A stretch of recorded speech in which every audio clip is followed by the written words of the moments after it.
सोने की चिड़िया कहा गया, वरना किसी को सोने की चिड़िया नहीं कहा गया। इसका कारण क्या है कि भारतीय को सोने की चिड़िया क्यों कहा गया?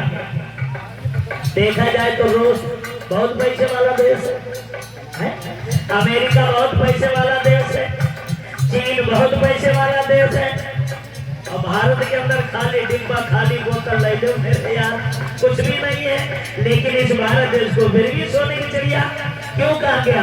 क्योंकि इसे सोने की चिड़िया इसलिए कहा गया कि इस देश के अंदर बुद्ध जैसे महापुरुष का जन्म हुआ, इस देश के अंदर बाबा साहब के जैसे महापुरुषों का जन्म हुआ।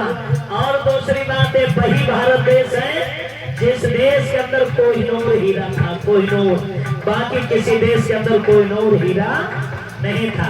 लेकिन इस देश के अंदर संगठन नहीं हो पाया।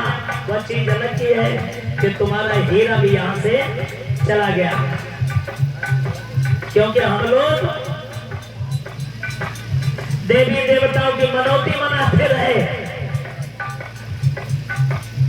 नादिर सा आया, कोहिनूर हीरा लेके चला गया, हम ढपढोलक बजाते रह गए, चिल्लाते रह गए, लेकिन नहीं बचा पाए।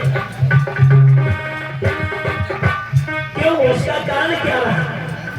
कारण ये रहा कि इस देश के अंदर कभी भी संगठन नहीं हो पाया। आज भी देख लीजिए, भैया भैया को खाए चला जा रहा है, बाप बेटा को खाए चला जा रहा है। इस देश के अंदर कभी संगठन ना हुआ तो आगे चल पता नहीं हो पाएगा या नहीं हो पाएगा, संगठन की वजह से।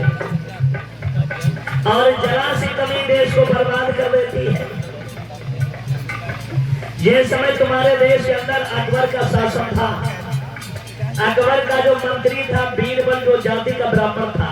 अकबर बीरबल की कहानी आप लोगों ने सुनी होगी। महाराज अकबर जो थे उनका मंत्री था बीरबल, जाति का ब्राह्मण था। अकबर की कई पत्नियां ऐसी थी, अकबर की कई पत्नियां ऐसी थी जो हिंदू थी। एक पत्नी थी जिसका नाम जोधाबाई थी, वो ठाकुर थी। एक बार जोधाबाई पूजा कर रही थी,